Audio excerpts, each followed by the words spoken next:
challenges, some of the things that are running politically in Uganda and within the country, and even the matter of security.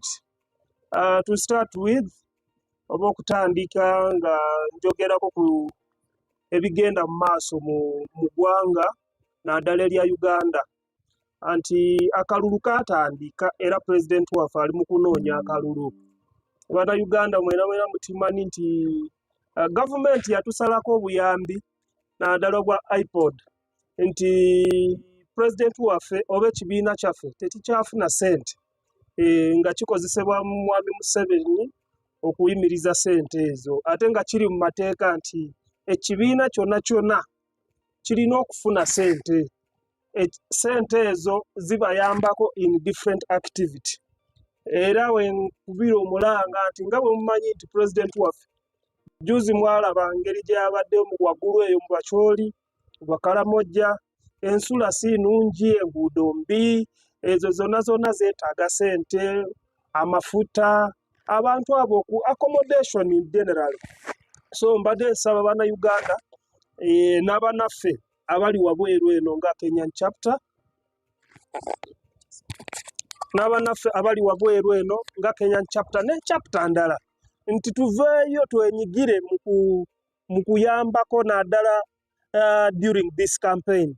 Nti president ateekayo mulanga, I think wabaddeyo juzi ogw'okusoloza ssente, naddala abalina access abasobola okukola bendera oba okudonatinga flaga za Uganda. Flaga za Uganda zitegeeza kinene nnyo during this campaign. Era njagala kugamba nti buli lw'onaabeera ne flaga ya Uganda tewali musirikale agenda kukolako effujjo, okuggyako bali abatamanyi amateeka nti flaga etegeeza ki. So nkuba omulanga n'Abannayuganda bonna abali mu Kenya wano eno nti tuveeyo twenyigire naddala mu meeting bwe tuba tuzze nga tustaddeyo meeting ya kusooda ssente oba tozisonze nga group naye ng'ozisonze individually, naye kiyamba okutuusa obubaka nti no naffe tusonzeeko kino, kubanga twagala pulezidenti waffe atambule awonye amawanga wonna pulezidenti yagamba agenda kutuukayo, oba wabi oba walungi agenda kutuukayo. N'ekirala kye njagala kwogerako kino kya security. We saw recently when Bob Njagi and Nicholas Oyo were abducted in Uganda. As a Kenyan chapter, we stood with our comrades here, the family, the friends, and even Free Kenya movement, which party belongs to Bob Njagi. We stood with them in that solidarity and also condemn the act that the Ugandan government took. It is not good. That arrest or that abduction, and later the government come out, or the police, even the army itself came out and said they don't have Bob Njagi in their custody. But we know this is Museveni and his son. This is how they do. This is the game that they play around, at least to silence. I think they are trying to intimidate Kenyans. They are trying to intimidate Kenyans, the youth that are the Gen Z, so that they can silence them when they know that we are going to protest vote. And if it is protest vote, it is not going only to be protest vote in Uganda. It is going to be protest vote in all borders. You have seen Kenyans here, the Gen Z Kenyan crossing the border going to Tanzania, to fight or to defend, for their democracy. Of course, you cannot tell me that you are president and you arrest all the political opponents, and you stand for only one person, and that was bad. And when it becomes to Gen Z, we are also going. The only country remaining now is Uganda. Come to 2026, January 15th is when we are voting. And I know we are going to stand with the youths. This time is about change. Dictatorship has to end. Nago naddala mu kalulu kano akajja. So mpita abantu bonna nti tuve mu byokwerumangana, tukomewo on board, tulabe nti tulonda tutya, abaana baddayo batya okulonda. Okitegeera, n'abannaffe bw'oba bafunye obuzibu tutandikira wa? Pulezidenti bw'aba yeetaaga obuyambi tutandikira wa? Okitegeera, naye kati bwe tunaabeera nga twekuba, ono n'avaayo nakiri, ono n'avaayo. Simanyi bamunda banenyongera ku Bannayuganda bagamba mangu bagamba ekigambo kino nti tuli mu Uganda. Buli muntu yenna wano mu Africa, Muslim, East Africa, tuba tunyooma nnyo Abatanzania. Nga buli muntu bw'ayimirira Omutanzania bw'alinnya ebigere. Naye Omutanzania yakulaze wadde, nkiddamu wadde. Baalangiridde omuntu atalina kulangirirwa. Nga era bamanyi Africa yaffe. Naye ba Africa bannange, Bannayuganda bannange, tulina okuyimirira nga gwenze naawe twagala okubeerawo mu nsi zaffe, tunyumirwe ensi yo. Obeere Munnayuganda ng'owulira emirembe okuba Omunnayuganda. Tobeera Munnayuganda ng'owulira omugwira aba gwayita foreigner. You don't have to be in your country and you feel like you're a foreigner. No, you must be in your country as a citizen. Ng'omuntu yazaalibwa mu nsi yo, ng'omuntu akudde mu nsi yo, nga bazaddewo ne bajjajjawo baazaalibwa mu nsi eyo. Bannayuganda bannange mbagamba ekigambo kino. Ebintu tetwagala kuyiga buyizi kubanga protestive vote tetwasa okugirangirira. Naye ate era njagala tukoppemu nti wadde bagenda kukeera ku makya balangirire omuntu gwe tutalonze. Naye baganda bange, tukole omulimu gwe tulina okukola ng'Abannayuganda. Kambabuulire ekigambo kino, singa omusajja oyo musabbaddako, singa addako mu 2026, wallahi yamu mu Uganda eyinza n'okuggwawo n'efuuka amatongo. Ndaagala nnyo baganda bange. Thank you. Njagala kwongerezaako sister wange kyagambye nti pulezidenti okugendayo era twalabye ne mukulu Akena ng'asaba pulezidenti amujjukire bw'aba atuuse eri mu maaso, amujjukire. Ekitegeeza yagambye alina ensonga z'ayagala kwogerako. Ekyo kitegeeza nti eno gavumenti eriko tesobola kuwa Akena akadde okweyogerako. So mbadde ndowooza nti ekyo ekintu kyabadde kyakugatta buli omu na Munnayuganda. Tuleme kudda mu history era okuteekawo eyo background nti oba baali Bacholi, bano Baganda, baali bakola biri, kubanga kati bwe tudda mu history bintu byaliwo bingi era kati tuba tutangana buli lunaku oba kwekuba buli lunaku. Nnyo Baganda baffe, Kenyan chapter etongozeza protest vote mu butongole era twebaza Mr. President ntuweebale kutuuka ku buwanguzi. Kati kano akalulu ke tugenda musika bulijjo, kano kalulu kamu, in fact kano kalulu k'amaanyi nnyo. Gezokabbe sebo Gezokabbe, simanyi mutabani we agamba mbu tewali civilian agenda kuddako, kati ono yaddako. Sebo Gezokabbe togenda kwebaka mukwano, wandibadde owaayo obukulembeze mu mirembe n'ogenda lwakitula. Tweyanziza. How are you, sir? I'm fine. Okay, this is Rema from APM Media TV, and I have some questions that I would love you to illustrate or inform the citizens of Uganda and also of the world, for them to know the preparations that you people are laying down on the coming elections of Uganda. So, how is the Kenyan chapter going to help in the wave change back at home in Uganda? Thank you so much. I'm called Evans. Currently, I'm the secretary of Kenyan chapter. Your question is good. I'll tell you that we are more than ready. We have prepared ourselves. We have mobilized Ugandans in Kenya. We have gone to different places within Nairobi and outside Nairobi. We have been in Kisumu, we have been in Mombasa. And in doing that, we have also encouraged the Ugandans who are here to participate actively in protest vote, not just being here and cheering, boboing, yet they are not going to vote. Recently, the government brought the system of updating or renewing national ID, and we managed to also mobilize some of Ugandans who didn't have or who lost their ID. Not only that, Uganda is the only country, I don't know whether there is another country that has a national ID that expires. So we have that challenge, and that is the regime that we want to remove.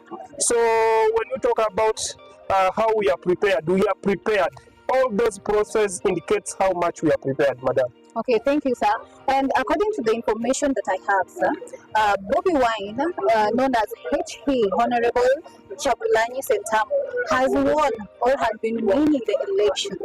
And whenever the elections are being counted or whenever they are being taken to the rightful place of announcement, it is always seen that they are being locked at their homes. Some are locked, like they are being put in quarantine not to move out. This time round, which are some preparations or some things that you put in place to help that not to happen? One of the things that we have put in place, it is a protest vote. A protest vote is a very wide organization or arrangement that it was put in place to vote, to protect, and to protest against whatever will come out. I know the results may not favor us or may not favor Bobi Wine himself. Of course, Bobi Wine is not bigger than Uganda. So when we are talking about that, the protest vote is going to stand for Ugandans. We are going to look for the vote. We vote, we protect it, and we wait for the results. And whenever they are going to do anything that will be against our will, and we know very well that we have won this, and they tend or they do anything like putting Bobi Wine in quarantine, as you said, then we are going to raise. We are going to follow that motto that we are saying, that a protest vote, to go on the streets, as we have seen our fellow Kenyans. Our fellow Kenyans who are youth, they have stood with the government, we have stood against the government, which is corrupt and which has done what is against the human rights. So this time around in a protest vote, all youths are ready. All youths are ready. We are ready to march. We are ready to go on the front line to demand what is ours. Talking of the protest votes, sir, as you, there are some videos that has been showing when you are on the street there fighting for your rights, going for the democracy, like wanting to see your rights being laid. Many people are always being harmed, injured, some are dead, some being taken to the hospital. Is there a way that this time round you believe to ensure that there is no large number of those who are injured or those who have died? Okay, well, this one reminds me what they have been saying, that no Kenyans are powerful than Ugandans. Ugandans are scared. We are not scared. You people, we are not scared. We deal with the regime that has guns. We deal with the dictator. We deal with the person who has no fear or respect of human rights. That's why sometimes we tend to be ignorant. But one time, and the day will be like this, we are going to be on the street. Remember when they arrested our president? They arrested our president in Luka. There are many people who came out on the street. There are thousands of people who were killed. And that was just a first step. The next step, let them watch the space. Thank you. And on behalf of those who are in diaspora, different countries apart from Uganda, is there a way or how they are going to get the privilege or the chance to vote wherever they are, or is it a must they just have to go back home? Well, I've seen this one in a previous election. The regime has its game to play around. Last time in Kenya, we didn't have that chance of voting our president within. But of course, Kenya is also part of the diaspora. So long as you cross the border, Kenya is part of the diaspora. The election should also be organized here, and we vote. In fact, when they were voting, last time I saw Uganda. Yeah. I saw in Uganda. The Kenyans were voting for their president. Exactly. You see? But we are denied that chance. But I now call for the people in diaspora that if you can reach to your home, go and vote. Go and vote. We are looking for you, that one vote that will stand us for the truth. Thank you, sir. And according to the information I have few hours back, Muhoozi has been claiming that this leadership team or this government is not for the family. But according to the post that I've seen he has posted some few hours back, I have seen him saying that after his father, no civilian will be allowed to rule or to lead Uganda. That one means that if you're not a soldier or a policeman, what do you have to say about this? He's a drunken master. We know him. He's a Twitter man. We are used to him. You know, he's a man who can just wake up and say that I'm drunk. So we are not surprised of any tweet that he makes. But we want to let Muhoozi and the family and the president to know that Uganda is not a kingdom. Uganda is not an inheritance of anything. Uganda is not a family that when my dad dies, I'll take over. Even these days, when my father dies now, I cannot take over the property. I have to make my own. So that is wrong. Whoever listens to Muhoozi, in fact, wants entertainment. But what I want to tell my fellow Ugandans and those people in diaspora, that this time around we need change. We need change and we are ready for change. Being the civilian or musician, the way they call him, or Rastaman, we don't care. What we need is change. Remember, the president in his speech said that since 1925, Museveni was there and was in the party until 2031. He will still be there. Do you think that even my mom was not born on those days? You see? So this is a person that we are dealing with. Is a dictator, is expired, as he said, is expired. He moved with the toilet. Museveni, you know, he's a man who has no sense. So whatever his son says, he has a question mark on it. Because I don't think that Muhoozi can bring a statement when his father doesn't know. Remember those years when he said that he's going to take over Kenya, and the father came out and apologized. This is a thing that they first discuss. So whatever a tweet is made by Muhoozi, we don't take it seriously. He's just a drunkard. Okay, thank you, sir. So as you wind up, any word that you'd like to share with your fellow Ugandans, with those in diaspora, with your leaders, or with Africans as a whole?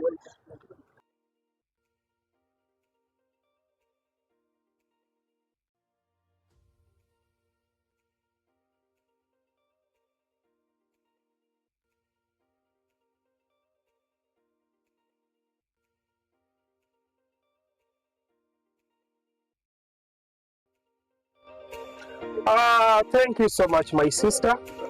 My word, it will not be only to Ugandans in Kenya, but every Ugandans in diaspora back at home, that this time around, let's go and vote. Let's go and protect our votes.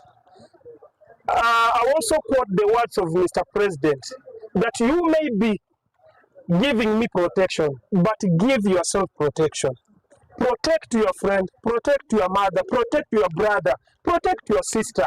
And if you are going in this vote, make sure that we win.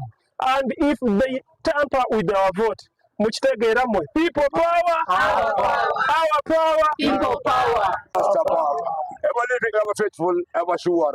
Beyond it is a pleasure, and I being together with you, harmonization of having the presidential candidate, and him also same time Rastaman Bobby Wine, because I think in the same society as Kenyans, all over the world in Africa, needs some change for the young people, you know. My name is called MC Bio, reggae superstar, reggae artist, and I want to big up this man called Bobby Wine, coming elections, all the best in Uganda, which is going to be, I think, next month or something, election in Uganda, you know. I support Bobby Wine to the fullest because we want to see change and we want to see democracy at the same time. So let me, you're right. As I see it, as I check it, these them coming on and on. Politicians in the land, them are crucifying us. Elections in the land is when them coming for us. This is wrong. Boom, bang, bang. Mothers in them working, don't never give up. Congolis in Matatu, don't never give up. The routine I didn't get to, don't never give up. There is a light at the end. Oh, there's a light at the end. At the end of the tunnel. Whoa, now go to them. Ujamija come feed the bumper, the rider, you know. Me now come my teacher. Let's take that for really. But you want a man now preacher, the Babylon, the want to see the people living happy. It's a boom, bang, bang. Big up yourself, Bobby Wine, National Unity Platform Party, all the best.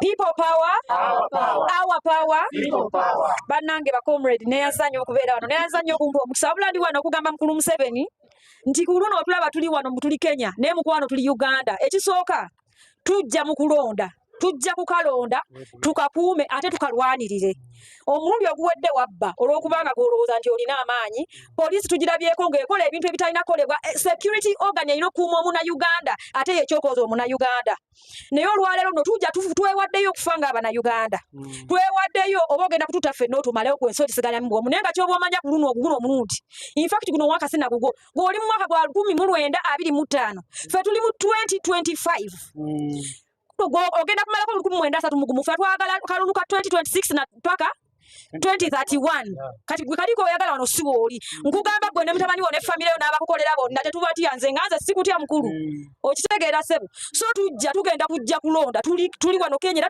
tukunga kyemanya abaana bannakenya bali wano e Kenya mujja kulaba vidiyo eno mbakunga mwenna buli omu waali tukimanyi bangi ennamba ennene yonna infact eyagala Bobi Wine naye oluusi abantu boogerako byogere kuba balina okutya okungi munnange gy'onookoma okutya dikiteta gyagenda okukumalirawo ddala gwe n'abaana bo n'ekikenya gye wajja okunoonya oba ekikumi oluusi olwokubanga ensi yombi n'ekikumi tekira kye kigenda kuyamba so baganda bange mbakuutira buli ali wane Kenya temugwa omwaka ogujja tugenda kulonda mu January so twetegeke woogendera mu Christmas okulya Christmas toddanga ensi yo togiterezezza tugenda kulonda ate bw'omala okalonda tovaawo kakuuma akalulu kako bakabale nga woolyawo bamala okabala batandika okuwoza byabaka matandika okwogera ebigambo ebitakwatagana nkugamba muganda wange lwanirira akalulu ku ensi yaffe tugyetaaga 2026 ensi yaffe Uganda tugyagala mu ngalo zaffe bannansi twagala nsi yaffe muffe Bobi Wine ye president Robert Kyagulanyi Ssentamu NUP kyekibiina neyanziza People power, Our power. our power, People power. NUP, Everywhere. everywhere. NUP. Aya, nze njagala okusindika message yange eri Mwami Museveni ne famire n'akabinja ke. Akimanye bulungi nti Uganda baagisangawo, Uganda egenda kubaawo nga bavuddewo, Uganda eribaawo emirembe n'emirembe. Wabula asigaliza chance emu y'okukozesa eno chance tiyandirize nagenda mu kalulu. Yandibadde awaayo entebe y'Abannayuganda ne batwala ensi yaabwe mu maaso. Ensi yaffe ngagga, ensi yaffe erina ffe abasinga okubeera abato okuguno omulembe gwaffe generation yaffe. Uganda yerina generation erina abantu abali wansi w'emyaka actually abato abavubuka bakyalina amaanyi.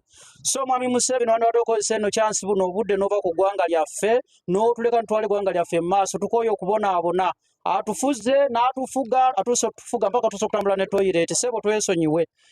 Mpozi njagala okulabula Mwami gundi ani muwoozi Kayine Rugaba.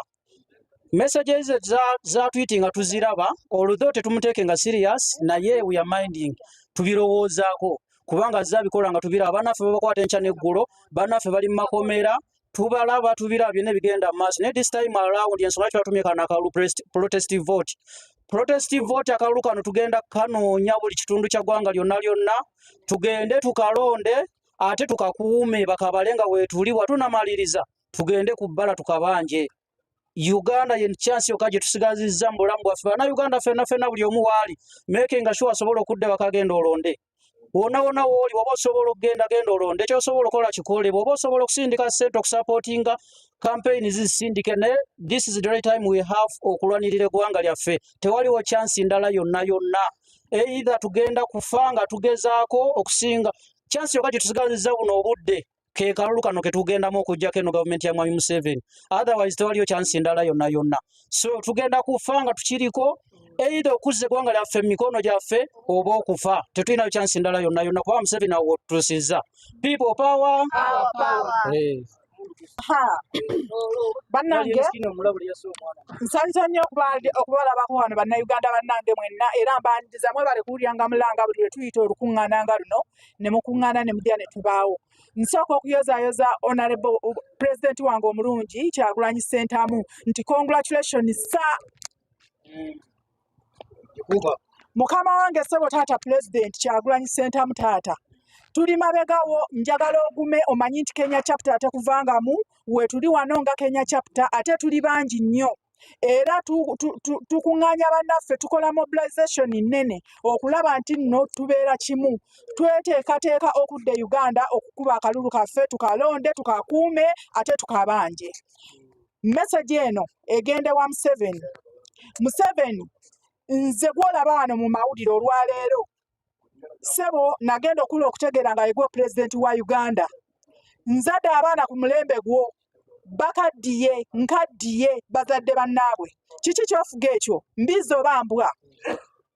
Okitegeera kati mu mbeera eyo abaana b'abantu obasse eno ensi teyafuuka yo. Twagala otuviire ffe twetaaga change. Twagala okwatamu ebyogende kubanga ne pulezidenti Amin bwe yaliwo ebintu byonna bye yakola tolina kyokoze eki tolina kyozizza wajja buzinojjawo bye wasangawo ng'ate tolina na kipya kyotaddewo. N'olw'ensonga eyo ssebo tuviire ku mulundi guno gwokka ffe tetukwetaaga ku bantu bano b'otambula n'ogenda n'ogula ne bajja ne bayimirira mu kamera n'obajja simanyi mbalala simanyi ludala ne bajja bayimirewo nti nno bakulondera akalulu. Mukwano this time around ffe tuli bamalirivu tugenda kuyimirirawo tukuume akalulu kaffe tukalonde ne bwe munaleeta mamba mu bantu twakooye buno obulamu twabukooye kubanga n'omugenzi Kirumira yayogera n'agamba nti bw'osirika ofa ne bw'oyogera ofa era mwamaliriza mumusse. Musajja gw'oli kimenke bw'oba olaba nga waddira n'abantu bo b'okola nabo ku lusegere lwo nabo n'ogenda ng'obatta gw'oli muntu kikaaki olikola naani? So tusaba otuviire ffe tutambule n'ensi n'abaana abato abava wansi emigi gy'emito nabo beeyagalire mu nsi yaffe. Tetugenda kutambula naawe ffe twakukoowa twakumala. People power, our power. General Museveni in a warning also likenganike mulugisu bana bamasaba mwesizana kulukuza protest vote kasera kanoka kulukuganako mwinyola kulukweza zimunduke zirikuza ukola daso. General Museveni no warning ubitegeke kuza kuba in a generation igindi bano bazeyi winyesa bazeyi befe wabakozesa byose ubakozesa wamarasayi wabata mu bwavu zimbeera zimbi buli bona bana kugendera mu mawanga ke kuli ni buye dibosizana obula kyeso kosa buzimundu kubulira ino warning kuru no kina bagiranga protest vote so isaba bagisumwesizana bafubuka nadala bafubuka mwitabire muno kina protest vote kulukuza kulonda His Excellency Robert Kyagulanyi Ssentamu. So His Excellency Robert Kyagulanyi Ssentamu kuyoza nomination zikwazimalire ati ino kina protest vote yesu kulukuza muliro Mr. President yesu kulukuza witegeke kuza so ebyo byose People power, Our power. People power. People power, Our power. our power. People power. Yes. Mbaniriza mwenna bannayuganda bannaffe abali wano e Nairobi. This is Kenya chapter. Tuli wano okutuusa ensonga zaffe eri bannayuganda n'eri oyo eyafudde omukulembeze atavaako. So Mr. Museveni message eno ejja gy'oli. Bannayuganda bakoowu olaale esooka egenda beera mu Busoga. So bannabusoga tubakoowo ddo ku ddo tugende tunoonya akalulu kano ng'era ng'abantu tubabuulire nga tugenda okukanoonya tugenda okukalonda ate tukakumbe bwe bakakwatamu tukabanje. Bannayuganda mwenna bw'owulirira nti wano bakakuttemu teri kulonza kulala street temutya abasirikale abo basirikale be mulaba bannaffe abasirikale be mulaba babeera n'emmundu babeera balina ekikulwanyisa naye we bate emmundu bantu bannaffe temubatya era bwakubatiya gaasi gwe sembera busembezi bagenda kusuula emmundu zaabwe batambule badduke bagenda nakweyambula ezo yunifoomu bakomewo nga bambadde nga mmwe gye munaakoma okutya abantu abo gye mugenda okusigala ng'ono omusiru nakyemalira ne kitabani kye kitamiivu kitufuga. Our power. Olaba Museveni kino kyokola ekyokukwata abantu abali ku lusegere lwa pulezidenti mukwano kyongera abantu maanyi. Eyo message njikuwa kyongera abantu maanyi nti neyandikuwagidde akyukirawo. Remember Enoch Kano Otafiire yayimirira n'agamba kiki ekibakwasa abantu ne mbasibira obwereere abatalina musango. Walowooza banne muli banafu muli ba coward. You guys you are murderer. Muli batiitiizi okitegeera mayimirira n'ogamba was APM Media TV live in Nairobi, Kenya. And as you've heard, Kakuma Kanonye Kalonde, Uganda people, you've heard that very clearly. And we are very glad to report live on behalf of Kenyan chapter. Watch us there on YouTube, TikTok, Facebook, and all social media platforms. Bobby Wine, good luck.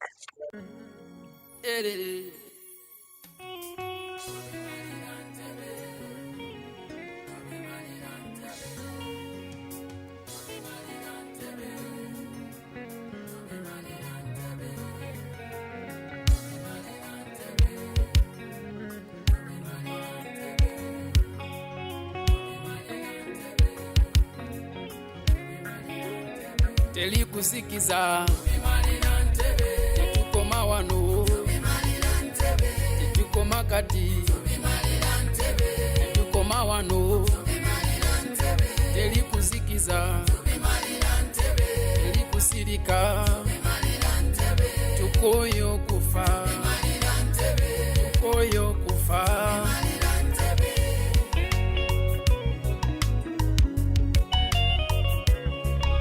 buvunanyizibwa bwange abazadde batuletera bino bitumazeko emirembe kati bakimbirekera abaana batamanyi bwe biri okusoma tekulina makulu kati ekiwamba abantu kisuseeyo eggwanga teririna kitiibwa abanyazi basuse wakaawo bamama bafa bazaala amagye g'eggwanga gakaaba polisi foosi bakaaba